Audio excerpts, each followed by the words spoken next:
हा जेवले का पोटभर? हा जेवलो ना. हो का? जेवलो. आज लय उशीर झाला जेवण करायला. कसं झालं होतं स्वयंपाकाचा? झाला ना, बरा होता. दिलाय ना ताट आता धुवायला.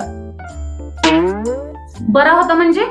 बरा होता म्हणजे तुला माहित नाही का स्वयंपाक कसं झालाय ते? मला जेवायचंय आणखी. तुम्हाला आधी ताट वाढलं होतं, तुम्हाला यायला उशीर झालता. म्हटलं जेवण करून घेताल पटकन. दुपारी एकतर डब्बा नव्हता तुम्हाला, म्हणून वाढलं होतं तुम्हाला आधी. एवढं काय झालं तोंड पाडायला? सांगा ना कसा चालता स्वयंपाक ते. तुला तर आहे ना भांडणं करायला निमित्त लागतं फक्त, माहितीये का? जर मी सारखं लोणचं घेतोय त्याच्यानं ओळखून जायचं ना स्वयंपाक कसा झाला होता म्हणून. पण झालं काय होतं? झालं काय?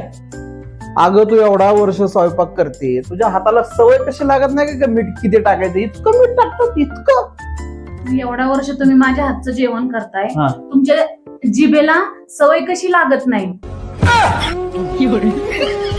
एवढा छान स्वयंपाक केलता मी, वरण भात, पनीरची भाजी, चपाती. हा केलता, तरी सुद्धा तुम्हाला चव नाही लागली माझ्या हाताला अजून. आणि मीठ जास्त पडलं हे झालं म्हणायचं. आता इथून पुढे ना तुम्हीच स्वयंपाक करायचा आणि तुम्हीच खायचं आणि तुमच्या पोरांना पण खाऊ घालायचं. चालले मी आता.